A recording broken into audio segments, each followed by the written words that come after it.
여러분 반갑습니다. 일주일 잘 보내셨습니까?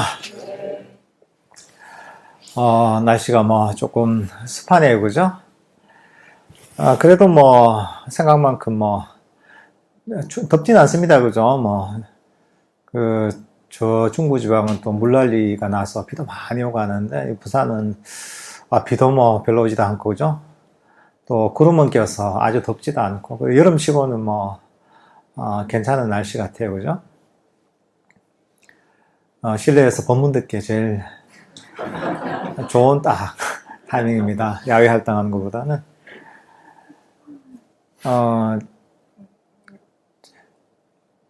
제가 그런 얘기를 많이 듣습니다. 여기서 우리 선원에서 주로 가르치는 명상법이나 또는 법문이나 이런 데 보면, 일반적으로 많이 다르잖아요, 그죠?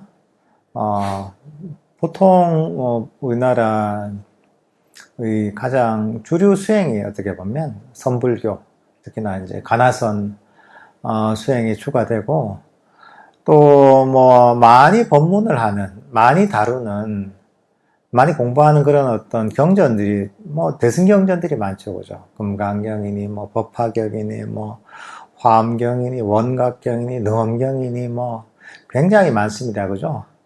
근데 여기서는 한마디도 안 하고. 그래서, 거기에 대해서 질문하는 분들이 꽤 많습니다. 그 외에도 일반 절에서 또는 불교 방송에서 다루는 많은 내용들을 여기서는 다루지 않습니다. 그래서 왜 그런가 하고 궁금해하는 분들이 많이 있을 겁니다. 그래서 오늘은 그런 부분에 대해서 제가 왜 그런지에 대해서 좀 설명을 해드리려고 합니다. 우리나라 현재 불교라는 것 자체는 부처님 당시에 존재했던 그런 불교하고는 사실 완전히 다른 불교입니다. 불교라는 어떤 단어는 같지만 실제 내용은 사실 완전히 다릅니다, 이게 사실 이제 불교의 역사하고 관련이 있습니다. 부처님의 가르침, 이 불교라는 가르침은 석가모니 부처님, 고타마 시다타라는 분이 수행을 해서 깨달음을 얻고 나서 이 가르침을 펴셨단 말이죠. 인도에서 활동하셨던 실존 인물이시죠. 그분께서 가르치신 가르침이 있습니다. 35세에 깨달음을 얻고 나서 45년 동안 그 깨달은 법을 설하셨는데, 그 가르침이 실제로 존재합니다, 이게 어떻게 보면, 부처님의 순수한, 오리지널한 가르침이라고 할 수가 있습니다. 근데 사실 이게 2600년의 세월 정도가 지났기 때문에 그 세월 동안 많은 변화를 겪게 됩니다, 불교라는 게. 예를 들어서 많이 알고 있는 선불교다라는 것도 보면, 또 선불교 중에서도 가나선이다라는 것도 보면, 이게 부처님 당시에 존재했던 수행법은 아닙니다. 명백하게, 이 선불교라는 것은 중국에서 생겨난 겁니다. 그리고 선불교 중에서도, 가나선이라는 화두를 들고 수행을 하는 가나선이라는 것은 선불교 전통에서도 상당히 후대에 생긴 겁니다, 이게. 그러니까, 선에서도 아주 유명한 육조 해능대사 이런 분 있잖아요, 그죠? 육조단경을 남기신. 그리고 그 외에도 초조인 달마대사 유명하시잖아요, 그죠? 달마대사, 해가대사, 승찬, 도신, 흥인, 홍인, 육조 해능, 이분들이 어떻게 보면 가장 유명한 초기 선종의 선사들인데, 이런 분들이 가나선을 예를 들면 가르친 적이 없습니다. 선의 전통이긴 하지만. 그러니까 이게 사람들이 좀 잘못 알고 있는 경우도 많아요, 이게. 요즘은 그래도 조금 나아졌지만, 선이랄까, 가나선이랄까, 이런 것들이 보면, 원래 부처님 당시부터 내려오는 수행이다라고 생각한, 좀 오해한 경우도 있는데, 사실은, 이거는 중국에서 생겨난, 불교가 아주 중국화돼서 중국적인 어떤 수행의 전통에서 새롭게 만들어진, 이런 수행법인 거죠. 수행뿐만이 아닙니다. 이게 사실 많은 부분이 그렇습니다. 이게 사실 우리나라 불교라는 것은 대부분 중국에서 수입이 된 겁니다. 이게 그러다 보니까 이 중국이 어떻게 불교를 받아들이고 소화했냐에 따라서 사실 우리나라 불교의 어떤 전개도 사실 거의 결정이 되는 겁니다. 이게 이 부처님께서 인멸하신 다음에, 열반이 드신 다음에, 그리고 이 제자들이 다 모여서 그 법을 결집합니다. 저희가, 원래 11월 말, 12월 초 이렇게 해서 인도 성지순례를 가는데, 당시에는 마가다국이었고, 마가다국의 왕사성이었고, 지금은 라즈기리라는 이름으로 불리는데, 그 라즈기리에 보면, 그 주위가 산으로 둘러싸여 있어요. 그 중에 한 산에 보면, 동굴이 하나 있습니다. 칠엽굴이라고. 그 칠엽굴에 500명의 아란이 모여서, 부처님의 가르침을 모두 결집을 합니다. 이걸 잊어버리지 않고 그 가르침을 그대로 전하기 위해서 결집을 하고 그것들 다들 암송을 합니다. 암송을 해서 그 가르침이 전래가 됩니다. 처음에는. 그러니까 아주 어쨌든 간에 부처님의 직계 제자들이 직접 듣고 들은 것을 가지고 결집을 했기 때문에 그 가르침이 순수하게 유지가 됐죠. 근데 그게 세월이 지나다 보면 항상 변화를 겪잖아요. 그죠? 우리가 100년 전에 누가 뭘 했는지에 대해서도 뭐 알기 힘들잖아요. 그죠? 근데 이게 수백 년이 지나다 보면, 많은 변화를 겪게 됩니다. 불교의 가르침도 마찬가지, 부처님의 가르침도 마찬가지입니다. 처음에는 법이 순수하게 결집이 됐지만, 세월이 지나면서 그 해석에 대한, 그 해석을 두고 이견이 막 생깁니다. 그러면서 어느 스님들 집단은 이 해석이 맞다고 보고 어느 스님 집단은 이 해석이 맞다고 보면서 그러면서 한 몇 세기가 지나면서 대표적으로 보면 한 18개에서 20개 정도의 어떤 이제 다른 해석을 가진 어떤 집단이 생깁니다. 이게 부파불교 시대라고 하는데 이런 부파가 생기게 돼요. 그러니까 어쨌든 간에 해석이 조금 다른 거예요, 이게. 부처님의 가르침을 두고서 이걸 어떻게 해석하냐가 다 다른 거예요. 그래도 아주 어마어마한 큰 차이가 나진 않아요. 이게. 좀 다르긴 달라도. 근데 이제 처음에는 그랬는데 좀 세월이 더 지나가니까 거의 서기 전후에서부터는 완전히 다른 어떤 해석이 아니라 또 새로운 일종의 이제 경전들이 만들어지기 시작해요. 이게. 그게 어떻게 보면 대승경전들이 어떻게 그때부터 만들어지기 시작하거든요. 근데 이 경전의 가르침들은 원래의 가르침하고 상당히 많이 달라집니다. 조금 유사한 어떤 경전도 있지만 뭐 어떤 경전들 같은 경우 초기 불교 부처님의 원래 가르침하고는 너무나 다른 어떤 내용을 담고 있는 경우가 있습니다. 예를 들면 뭐 대표적인 게 대승불교의 대표적인 가르침 핵심이 뭐냐면 보살사상이거든요. 보살사상. 이게 뭐냐면 이 중생을 위해서 중생의 구제를 위해서 어떻게 보면 이 전념하는 그런 존재가 어떻게 보면 보살이단 말이죠.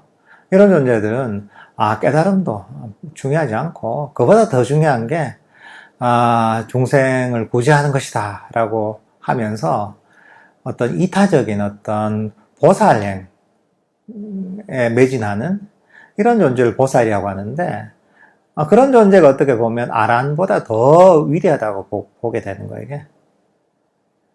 근데 사실 이제 그런 존재, 뭐 다 좀 훌륭한 얘기죠. 하지만, 부처님 당시에 어떤 그 보살이라는 그런 용어가 있긴 있었어요.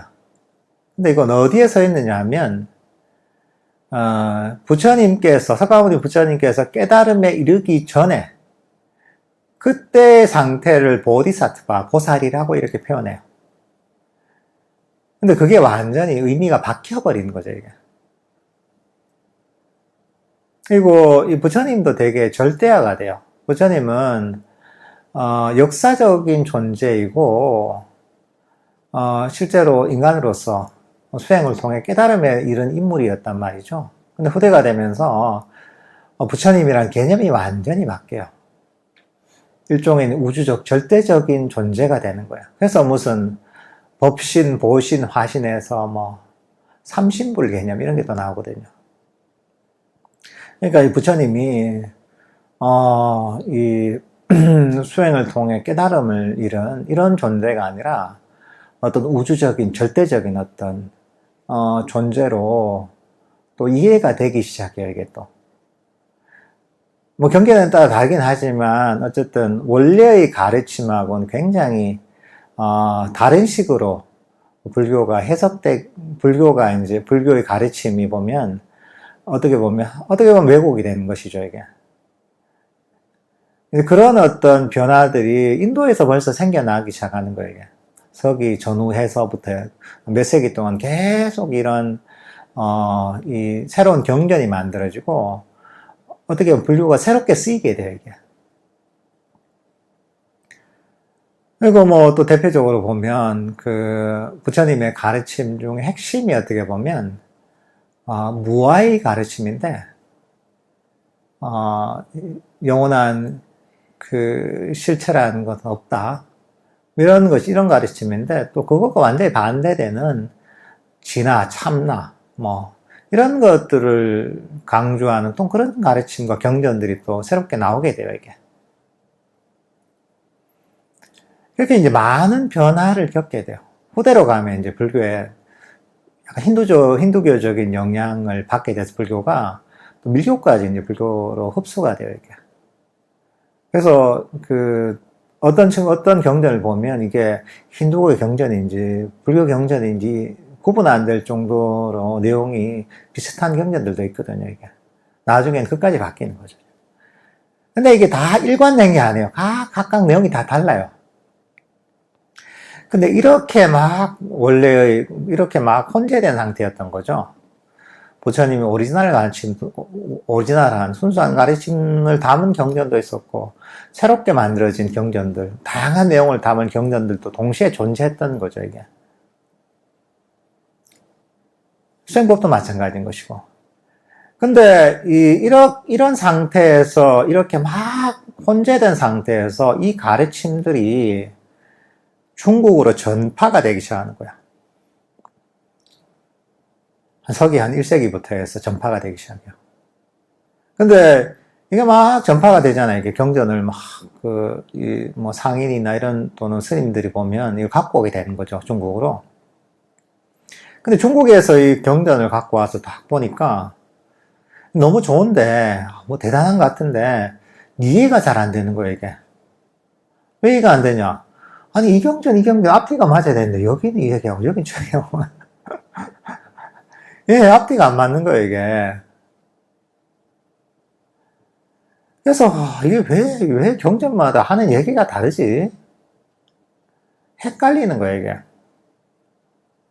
근데 경전마다 내용이 다른 이유는 뭐냐 하면, 석가모니 부처님께 살아하셨던 순수한 어떤 가르침만 담고 있던 게 아니라, 후대에 어떻게 보면 완전히 다양한 새로운 내용들을 담은 경전들이 새롭게 생겨났잖아요, 이게.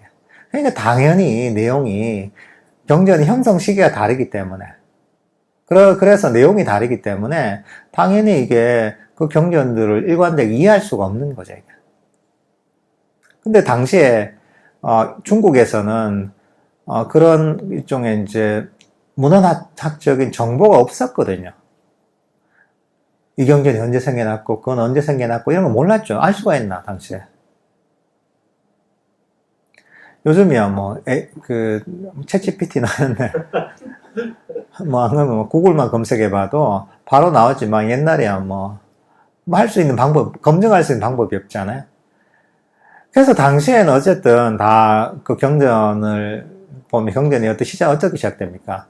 아난존자가 나는 이렇게 들었다. 여시아문으로 시작하잖아요. 그러니까 그걸 철석같이 믿었던 거예요, 이게.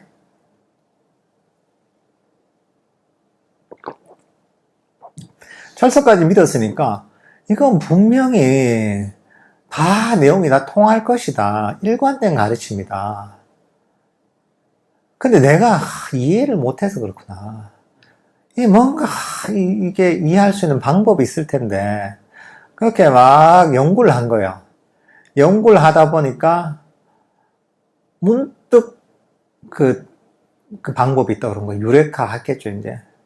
유레카는 아니다. 중국 사람이니까. 그러니까, 어쨌든, 알았다. 정말, 이제 알게 됐겠죠, 그죠? 근데 그 떠올린 게 뭐냐 하면, 이거는 부처님께서 수준에 따라서 법문을 설하신 거구나. 이게 탁 와닿았던 거예요. 그렇게 하니까, 이게 서로 내용이 모순되던 경전의 내용들이 다 일관되게 이해가 되는 거예요. 유치원생용, 초등학생용, 중학생용, 고등학생용, 박사과정용, 전문가과정. 여기에 따라 이 경전을 설하셨구나. 초보자형이 있고, 중급자형이 있고, 가장 고급자형이 있구나. 이렇게 이해한 거예요. 일종의 대인설법을 그렇게 이해하는 거예요. 그러니까 그렇게 정리하니까 이해가 되는 거예요. 이게 뭐냐? 이게 교상판석이에요. 가르침, 교상이 뭐냐면 가르침과 가르침의 어떤 형식이거든요. 가르침과 가르침의 형식, 그 경전을 보면 판석하는 경우, 분석해서 판단하는 거거든요. 이건 유치원생용, 이건 초등학생용, 이건 중학생용, 이건 고등학생, 이건 대학생용. 이렇게 이해하는 거죠. 그러니까 모순대로 모든 경전들이 일관되게 이해가 되는 거야. 체계적으로 이해가 되는 거야. 사실 여기서 종파가 생겨나요. 중국에서.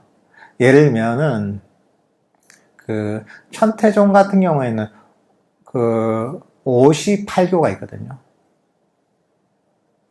그래서 5가지 쭉 분류하는 거예요. 그 중에 천태종은 뭐냐면 다 이런저런 경전들이 초등학생용, 중학생용, 고등학생용이 있지만 그 중에 법화경은 박사용이다 이런 거죠. 이게. 나머지는 방편이고 수준에 따른 방편이고 법화경이야말로 최고의 가르침이다 이렇게 보는 거예요. 화엄종 같으면 5교 10종으로 분류를 했는데 화엄경이야말로 박사용 경전이다. 나머지는 수준 초등학생용, 중학생용, 고등학생용이 있지만 다 수준에 따른 가르침이고 화엄경만이 최고의 가르침이다. 이런 식으로 해석한 거예요, 이게. 다른 종파들도 마찬가지예요. 각각의 종파가 이제 가장 궁극적인 가르침을 담고 있다는 경전을 제일 뒤에 두는 거예요, 이게. 나머지는 방편이고. 근데 이렇게 이해하다 보니까 대부분의 경우에 보면 부처님의 근본 가르침은 초보자형이 되는 거예요.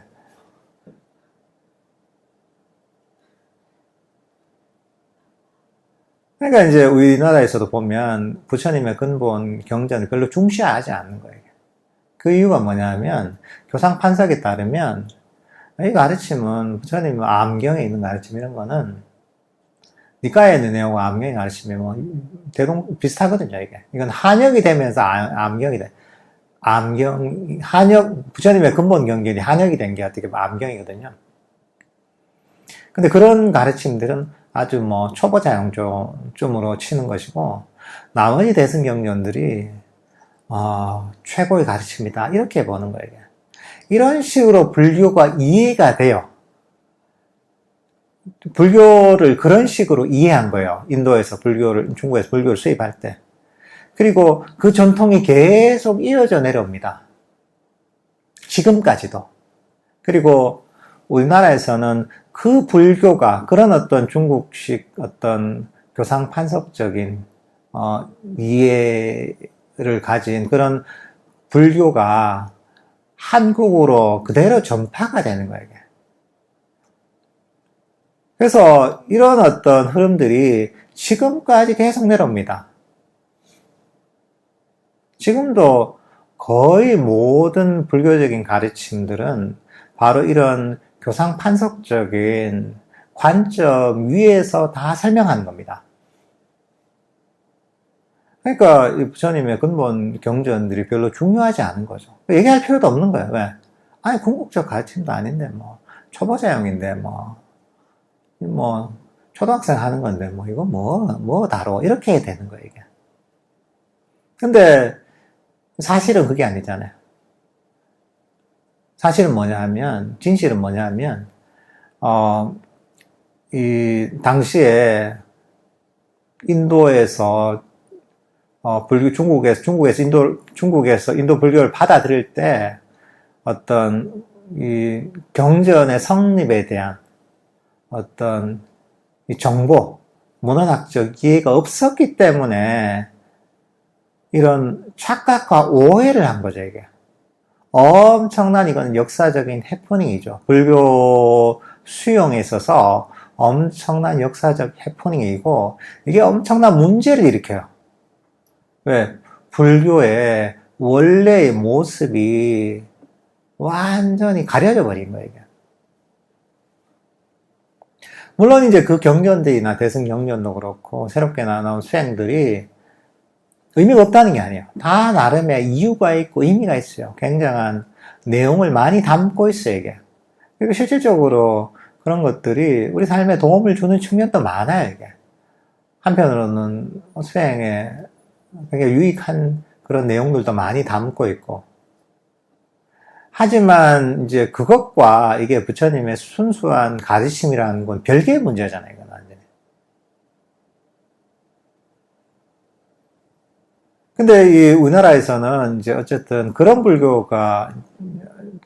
불교가 중국에 수입될 때부터 전례가 돼서 지금까지 그 전통이 이어져고 있는 거예요. 이게 우리나라 문제가 아닙니다.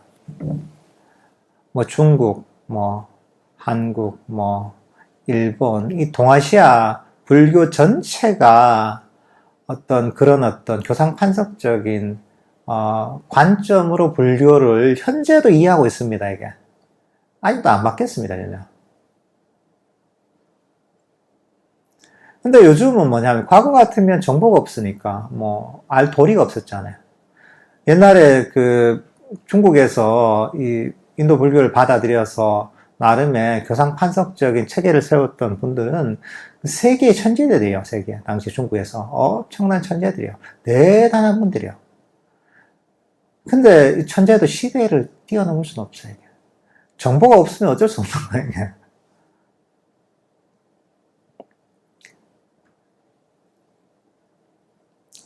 그러니까 어떻게 보면 불교라는 가르침이 원래의 어떤 이 의미를 많이 잃어버리는 거죠, 이게.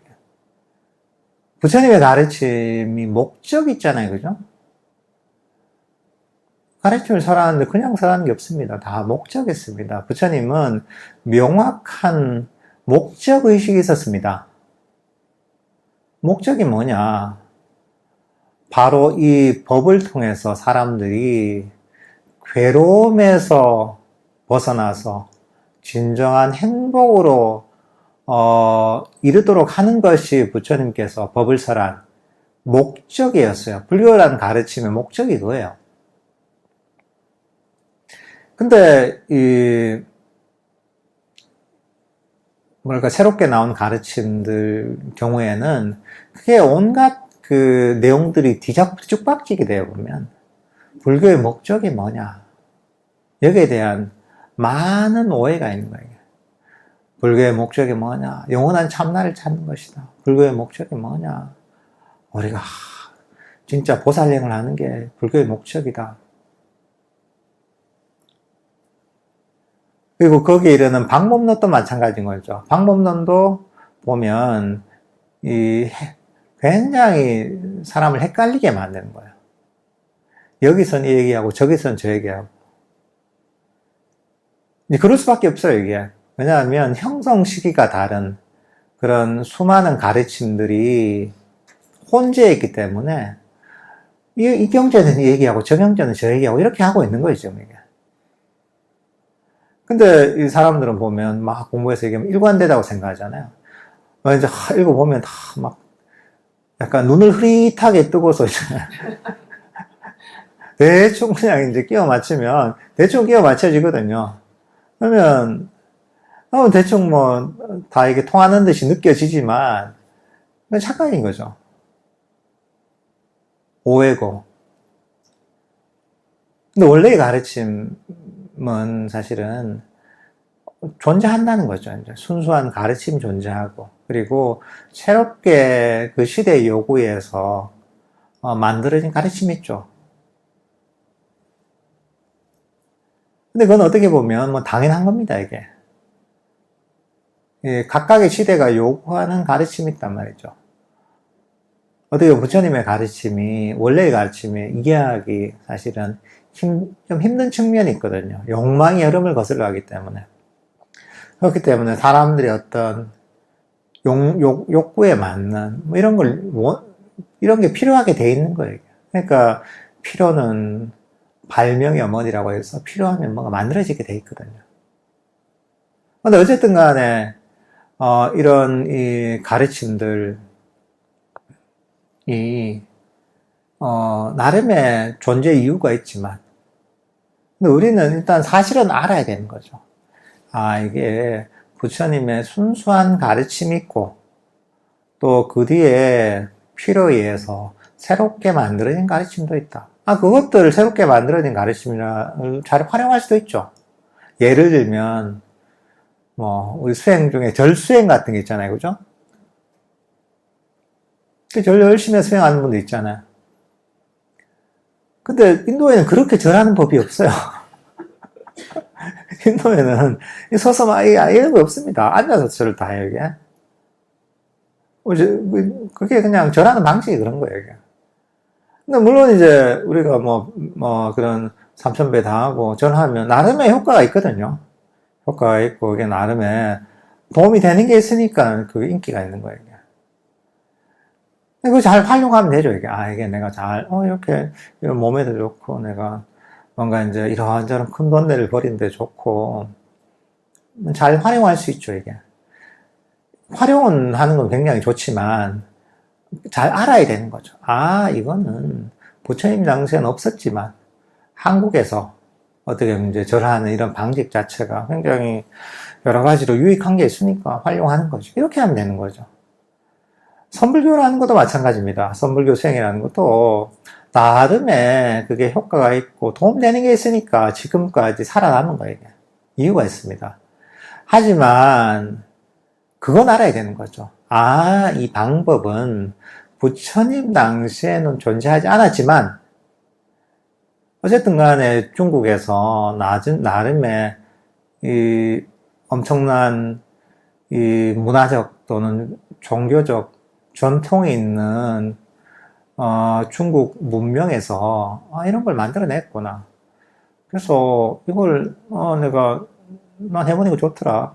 잘 활용해야지. 이렇게 이해하면 괜찮은 거죠.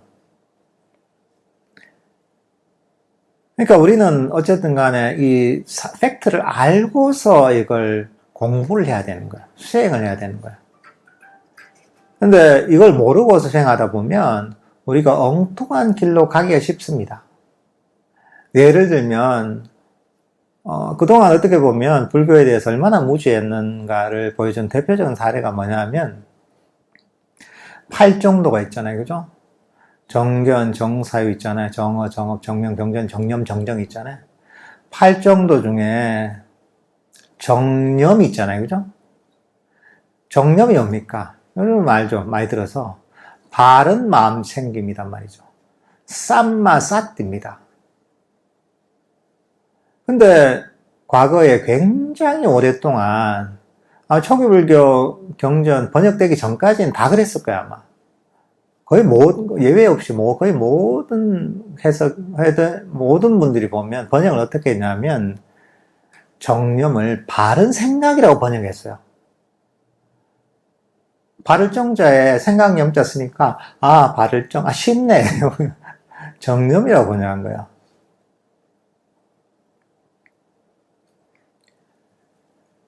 근데 사실 그거는 일단 내용을 모르고 그 다음에 한자에 대한 지식이 부족하고 염자가 보면 중국에서는 그렇게 하나의 의미로 쓰인 게 아니거든요. 염이 기억하다라는 의미로 많이 써요. 염자가. 근데 우리나라에서는 뭐 한자를 그렇게 많이 안 쓰니까 염하면 생각 염자에서 바른 생각 그냥 이런 거예요. 내용도 모르고 한자도 모르니까 그렇게 굉장히 오래 번역을 했어요.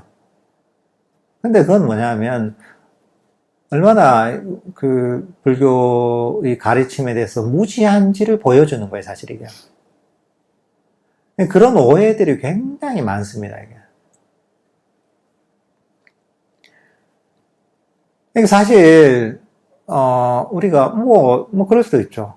아니, 부처님, 오리지널 가르침이거나, 후대에 나왔거나, 이게 도움만 되면 되지, 굳이 요즘, 전자제품도 나올수록 더 좋은데, 그렇잖아요. 스마트폰 보세요. 옛날에 삼성에서 옴니아 나왔을 때하고, 지금 스마트폰하고 비교가 됩니까? 예. 비교가 안 되잖아요. 이것도 마찬가지지 않느냐. 모든 게 과학도 발전하고, 학문도 발전하는데, 불교라고 안 발전하겠나. 이런 얘기 하는 분들도 가끔 있어요, 이게. 근데 이제, 발전하면 참 좋죠. 더 좋은 방법, 더 효과적인 방법으로 발전하면, 그럼 그걸 받아들이면 되지. 좋죠. 근데 다른 분야는 그렇지만, 불교는 그렇지 않다는 거예요, 이게. 불교는 가장 근본으로 돌아가면 돌아갈수록, 그게 가장 뛰어난 겁니다, 이게. 거기서 많은 변화가 생기면 생길수록 문제가 더 생겨요, 이게. 어떤 가치나 효과가 굉장히 많이 떨어지게 되어 있습니다, 이게 불교라는 가르침은. 그게 문제인 거예요, 이게. 실질적으로, 부처님은 가르침을 통해서 괴로움을 소멸시켜 주려고 하셨거든요. 부처님이 그러세요, 이제. 내가 법을 설하는 유일한 목적은 바로 괴로움을 소멸을 위해서 이 법을 설한다. 라고 얘기하세요, 이게. 그러니까, 원래의 석가모니 부처님께서 가르침을 설한 목적, 또 이 경전이 가르치는 방향은 뭐냐면, 바로 괴로움을 없애고 우리를 행복하게 만들기 위해서 존재하는 거야. 모든 경전의 가르침이 그걸 위해 존재하는 겁니다. 딴 이유가 없습니다. 영원한 우주적인 나를 발견하는 이런 게 아니에요. 참나를 얻는 게 이런 게 아니에요.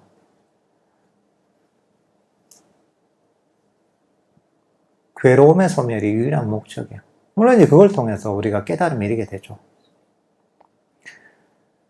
그렇기 위해서는 우리가 부처님께서 뭐냐면 괴로움의 소멸도 그냥 랜덤으로 되는 게 아니에요. 내가 바래서 되는 게 아니에요.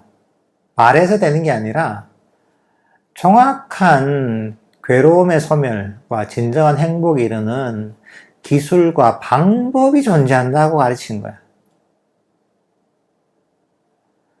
근데 문제는 뭐냐면 그 기술과 방법을 정확하게 배우고 정확하게 실천해야 되는데 만약에 그게 막 온갖 가르침들이 다 들어오다 보면 정확하게 그런 가르침, 그런 수행의 어떤 기술과 방법들을 실천을 할 수가 없는 거예요, 100%. 그게 문제인 거예요, 이게. 우리가 하다못해 운동 하나를 배워도 어떻습니까? 운동 하나를 배워도 내 멋대로 그냥 막 연습한다고 해서 운동 실력이 늘지 않습니다. 모두 다 정확한 기술이 있습니다. 뭐 테니스를 배운다 치면 어때요? 내가 그냥 테니스 들고 그냥 혼자서 공을 친다고 해서 실력이 늘지 않습니다. 테니스 코치한테 가서 정확한 그 테니스에 필요한 기술들을 다 배워야 됩니다. 배운 다음에 어떻게 합니까?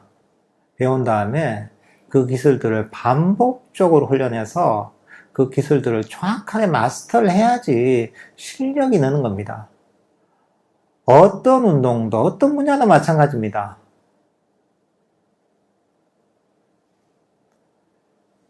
불교 수행도 똑같은 거예요. 불교 수행도 이 괴로움의 완전한 소멸과 진정한 행복을 위해서는 부처님이 석가모니 부처님이 가르친 정확한 수행법이 있습니다.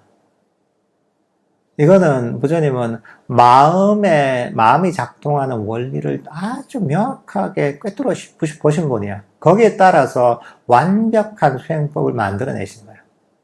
그러니까 그 방법을 정확하게 이해하고 배우고 반복적인 훈련을 통해서 그것을 체득해야지 부처님께서 얘기하시는 바로 그 목적지, 진정한 평화와 행복, 깨달음으로 이끌 수 있는 거죠. 그런데 이 가르침은 너무나 현실적인 가르침입니다. 왜? 아니, 불교 수행이라는 게 괴로움을 없애기에 존재하기 때문에 우리가 갖고 있는 온갖 괴로움들 있잖아요. 살면서 어떻습니까? 직장 다니면 스트레스 생기고 우울증도 생기고 괴롭기도 하고 얼마나 괴로움이 많아요. 그죠? 스트레스가 많아요. 이게 전부 괴로움이에요. 이게. 이 괴로움을 없애주는 게 불교 수행이에요. 그러니까 깨달음이라는 우리가 궁극적인 목표에 이르지 못하다고 하더라도 우리가 법을 배워서 그대로 실천한 만큼 우리에게서 스트레스가 사라지고 괴로움이 사라지고 마음에 이런저런 문제들이 사라지고 우리 마음은 더욱 건강하고 평화롭게 되어 있는 겁니다, 이게. 그러니까 우리 삶에 얼마나 도움이 돼요. 부처님의 가르침은 너무나 실용적이고 우리에게 직접적으로 필요한 가르침입니다. 근데 이 가르침이 조금 왜곡되거나 때로는 퇴색이 되게 돼버리면 그러면 이 효과를 제대로 정말 누릴 수가 없는 겁니다, 이게. 그러니까 부처님의 가르침은 사실 더할 것도 뺄 것도 없는 가르침입니다. 더할 것도 뺄 것도 없는 완벽한 가르침에 더하고 빼고 뺀다기보다 대부분 더하죠, 이제. 온갖 걸 더하고 하다 보면 그게 우리가 제대로 그 가르침의 모습을 볼 수가 없는 거예요, 이게. 그러니까 우리가 여성분들이 화장을 하잖아요, 그죠? 요즘 남자들도 뭐 화장 하는 분들이 있다는데, 화장을 하면 어떻습니까, 이게? 연하게 그냥 화장하면, 원래 원판이 그대로 보이죠, 그죠? 원판이 그대로 보이는데, 근데, 화장을 좀 진하게 하면 어떻습니까? 원래의 모습, 얼굴이 점점, 덜 보입니다, 그죠? 화장 기술이 뛰어나면. 그래서 뭐, 신부 화장 좀 하면, 누군가 이게? 어디서 봤더라? 이게 사람은? 이런단 말이죠. 근데 그게 아니라 뭐, 방송국이나 영화 촬영할 때 특수분장하면 어떻습니까? 특수분장을 하면, 그 원래의 모습을 알 수가 없습니다. 그죠? 원래 얼굴이 어떤지 알 수가 없어요. 뭐, 예를 들면 뭐, 반지의 제왕에서 뭐, 골룸 분장을 한다 이러면, 그 원래 얼굴을 알 수가 없잖아요. 사실 불교가 약간 그런 상태예요. 온갖 것들이 덧붙여지다 보니까 원래의 원판은, 원래 얼굴은 안에 있긴 하지만 특수분장을 해가지고 그 원래의 맨 얼굴을 알 수가 없는 거예요, 현재는 보면. 그게 굉장히 안타까운 사실인 거죠, 이게. 물론 이제 이 여러 가지 그 불교의 가르침들, 새롭게 나온 가르침들도 다들 굉장히 그 유익한 가르침들입니다, 다들. 하지만 세상에 유익한 건 많거든요. 좋은 건 많거든요, 세상에. 하지만 부처님의 그 오리지널한 그런 괴로움을 완전히 소멸시키는 이런 가르침은 세상에 없습니다, 이게. 제가 얘기한 거는 어떻게 보면 이거는 그냥 내 개인적인 의견이 아니라 객관적인 사실이에요, 이게. 역사적인 사실이 그런 겁니다, 이게. 여러분들 이런 부분을 일단 좀 잘 알고서 알아야지 우리가 제대로 우리가 불교를 이해할 수가 있습니다, 이게. 불교에 대한 오해를 우리가 풀어야 됩니다, 이게. 그리고 이 부처님의 이 가르침 자체가 원래 그렇지만 원래의 가르침을 우리가 배우고 실천해야 가장 도움이 됩니다, 이게.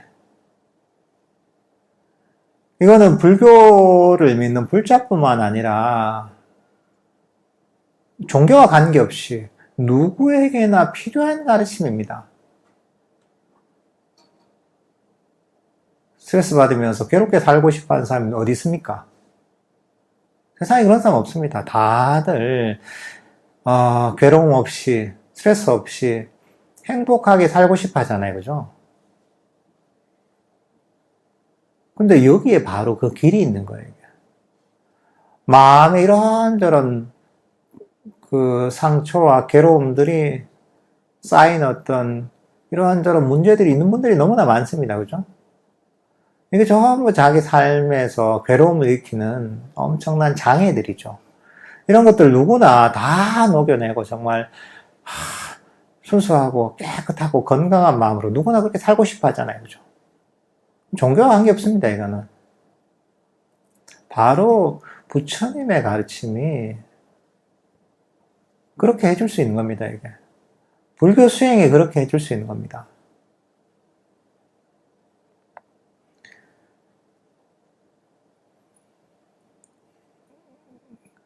그리고 저희는 바로 그 가르침을 여기서 가르칩니다. 얼마나 좋은데요, 그죠?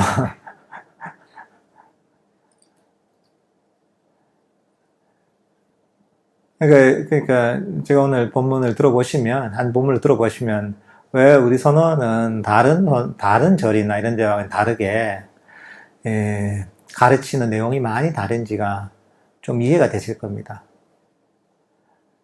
저희는 어떻게 보면 어떻게 하면 가장 부처님의 근본 가르침, 근본 수행에 정확하게 맞닿을 수 있을까를 항상 고민하는 거예요. 이게. 또 그런 관점에서 수행을 가르치고 수행을 하는 거죠. 근데 나의 경험으로 봐도 보면 이론이 아니라 우리가 여기서 명상을 가르쳐 보면 부처님의 근본 가르침이 너무나 대단합니다, 이게. 부처님이 가르치신 그대로 효과가, 나타나게 돼 있는 겁니다, 이게.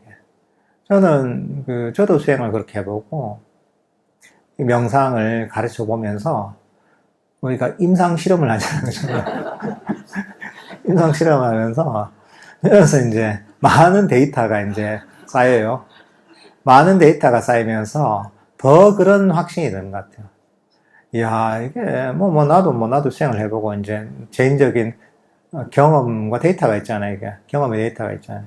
그렇긴 하지만 이건 주관적인 거니까. 근데 많은 사람들한테 가르쳐보고 이런저런 이제 이 결과를 보게 되면, 이야, 이게 정말 세상에 어떤 것으로도 이런 효과를 얻을 수 없겠구나. 그야말로 괴로움을 소멸시키고 우리를 진정한 행복으로 이끄는 가르침이구나 하는 그런 확신을 더 가지게 됩니다. 이게 부처님의 가르침은 우리 사실 현실 속에 정말 이 살아있는 가르침입니다. 저 그냥 뭐 어려운 경전 속에 박제된 가르침이 아닙니다. 여러분들께서도 이 소중한 기회를 잘 활용하셔서 부처님의 가르침이 여러분 삶 속에서 살아나기를 바랍니다. 예, 오늘 본문은 이 정도로 하도록 하겠습니다.